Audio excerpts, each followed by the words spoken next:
This is going to be another addendum type video because on my main channel we talked about Tucker Carlson, activists trying to get him fired, and the left-wing outrage saying, how dare Tucker Carlson say these naughty words. Tucker Carlson said some rather offensive things back in between 2006 and 2011, and they're dredging up these old comments from public radio broadcasts to try and get Tucker Carlson fired. It is, in my opinion, a political hit because it's Media Matters for America. They're left-wing. They want Tucker fired.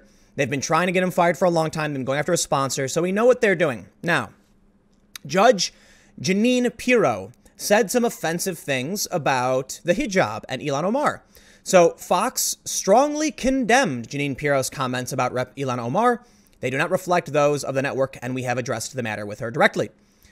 I have the article about Jeanine Pirro. We'll pull that up in a second, but there's a lot to get around to, because as many of you are probably aware, Ilhan Omar has made several offensive statements where I would describe it as grazing anti-Semitism. And what I mean by grazing is getting really close to just saying some things that are very tropey about Jewish people. Ilhan Omar was, as she says, intending to criticize Israel. There are now Democrats and Republicans alike outraged by her comments because they were offended by them. Do I think Ilhan Omar's comments are offensive? I don't. Some people do. Ben Shapiro clearly does. He says she's an anti-Semite. I think she's an anti-Semite. I do.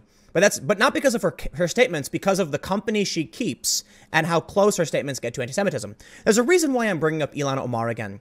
Because Alexandria Ocasio-Cortez tweeted, between Tucker Carlson's defense of sexual assault, calling women extremely primitive, or Jeanine Pirro's bigoted diatribe that hijabi women are antithetical to the Constitution, who do you think Fox News will give a promotion to first?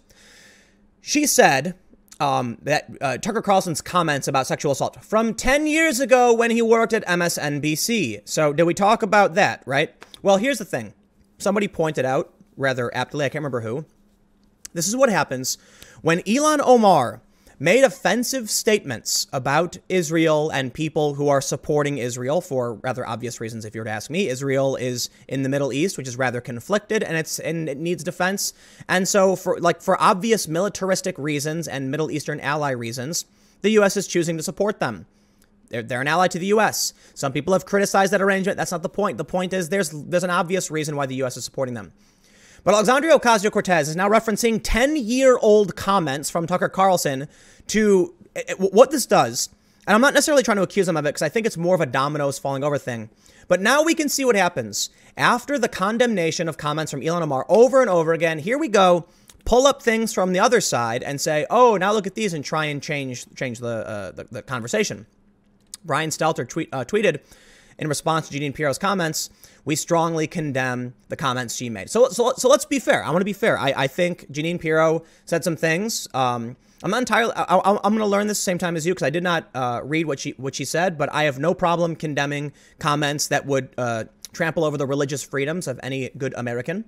From the Washington Post, Fox News condemns host Jeanine Pirro's remarks about Ilhan Omar's hijab. They say Pirro, also known as Judge Jeanine, opened her show Saturday criticizing Omar for what she called anti-Israel sentiment. And I agree she has anti-Israel sentiment. Whether or not it's anti-Jewish is another story, but I think Omar is. They say Omar, a Somali immigrant, had been critical of Israel and has been accused, even within her own party, of invoking anti-Semitic tropes. She's not getting this anti-Israel sentiment doctrine from the Democratic Party, Pirro said about the freshman congresswoman. So if it's not rooted in the party, where's she getting it from? Think about it, she added. Omar wears a hijab, which according to the Quran 33:59 tells women to cover so they won't get molested. Is her adherence to this Islamic doctrine indicative of her adherence to Sharia law, which in itself is antithetical to the United States Constitution? Pirro's comments drew criticism from Fox News Channel as well as at least one of her own colleagues. We strongly condemn, yeah, I read that. And Hufsa Kamal, an associate producer for Fox News' special report with Bret Baier, called out Pirro on Twitter for spreading this false narrative that somehow Muslims hate America. She said, can you stop spreading this false narrative that somehow Muslims hate America or women who wear a hijab aren't American enough? You have Muslims working at the same network you do, including myself. Kay, thanks. Pirro defended a remark saying she did not call Omar un-American. I've seen a lot of comments about my opening statement from Saturday night's show, and I did not call Rep. Omar un-American, Pirro said in her own statement. My intention was to ask a question and start a debate, but of course, because one is Muslim does not mean you don't support the Constitution. I invite Rep. Omar to come on my show anytime. Okay, sure. I'm going to say this about the comments made by Jeanine Pirro. I believe they were inappropriate. Inappropriate does not mean we should shut her show down. Does not mean that anyone needs to condemn, in no uncertain terms. I think you can say, something to the effect. She said, does she adhere to Sharia law, which is itself antithetical to the U.S. Constitution? Well, just because, so she kind of walked here. She wears a hijab, which according to the Quran, is that adherence to a doctrine, is that adherence to Sharia law, which is antithetical to the Constitution. So listen, in the United States, the Constitution was crafted by men who created a living document that was, in my opinion, so very genius that it allowed our society to ever evolve, increasing civil rights and guaranteeing religious freedoms. In fact, religious freedom is one of the most important issues for this country. Is what she said, look, I view what she said very similar to what Ilhan Omar said. They graze an issue, but they don't overtly get there. If you want to condemn it and ask for apology, that's fine. But I would like to point out something that really, really annoys the hell out of me, that I've pointed to time and time again as the Ilhan Omar free speech issue keeps popping up. I received numerous messages from people asking me to defend the free speech of Ilhan Omar. Tim, where are the free speech warriors? They're saying things like, where's the intellectual dark web in criticizing, calling for the free speech of this individual? Glenn Greenwald says the intellectual dark web has a blind spot when it comes to Israel criticism. I don't think that's true. What I think is happening is the left, not Glenn Greenwald. He's actually been pretty decent on this issue. I actually have I have a tepid respect for Glenn Greenwald because I think some of the stuff he does is bad, some of it's good. So I'm willing to give him respect for defending speech when it comes to this issue. And he is defending Ilhan Omar's free speech. I can respect that.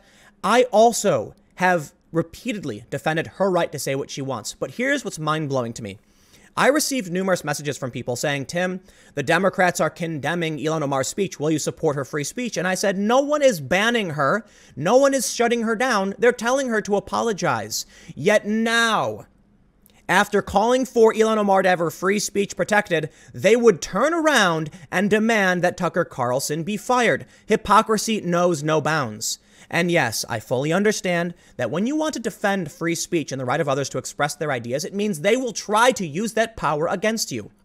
So as I sit here, defending the right of Ocasio-Cortez to, yes, reference 10-year-old comments from Tucker Carlson and to criticize Jeanine Pirro, I will also point out that they both had a right to say those things, and I will also push back on the insane and nonsensical comment where they say freedom of speech doesn't mean freedom from consequence, which it literally means nothing. We get it. Say things happen.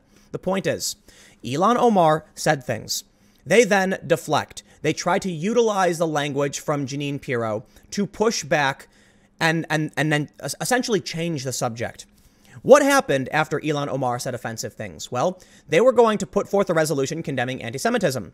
Yet the Democrats changed it to condemning bigotry. Why? It gives her a pass. Steve King gets booted from his committees. Yeah, screw that guy. Nobody, everyone agreed. Yeah, get rid of that guy. He's bad. Ilhan Omar repeatedly says these things. What do?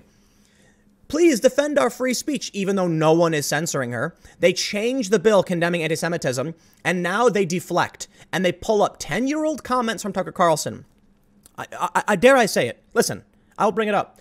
Tucker Carlson, there's no reason to defend the comments he made. They were offensive, and they were what's the right word? I don't necessarily say it was wrong of him to say it. He has a right to say it, but they were extremely disrespectful. I think he was out of sync with the norms, even for the time, and I will not apologize nor defend the fact that he said those things. I will defend his free speech, but I will criticize him, Tucker. I will criticize you for saying those things you said 10 years ago, while recognizing it's been 10 years. And I think I'm over something from 10 years ago. Tucker made these comments in public. Ilhan Omar made her comments in public. They have both been heavily criticized for it. There we go. Only one side is calling for someone to be fired over their offensive comments. Yes, there are some people calling for Ilhan Omar to be fired, but no, it's not a top trend in the United States on Twitter. Even right now, as I'm filming this video, several hours after the first video, it is still like the number 8 United States trend to fire Tucker Carlson. Admittedly, there are people on the right using the hashtag to defend Tucker. But why is it that when someone on the right, or even the center, anti-identitarian, or even social liberals will criticize these group of people, they will demand censorship. They will lie, cheat, and steal. But when it happens to them, what do? Please defend our free speech. Ain't gonna happen. Sorry. I will speak up in defense of free speech. That's not what I mean to say. But I'm not going to come in and swoop down and give you, like, if you expect me to defend Ilhan Omar's free speech and then try and then sit by and do nothing when you advocate for censorship, you are poorly mistaken. You are wrong. Don't expect me to try and save you from your own rules. You understand this? You're the ones on the left pushing this rhetoric, demanding for censorship, demanding Carlson be fired. Okay, I'll put it this way. If Tucker Carlson should be fired for being offensive 10 years ago, Ilhan Omar should be forced to resign from Congress for being offensive today. Is that the game you want to play? I certainly don't. Are we going to start digging through people's comments from 10 years ago to play this game? No.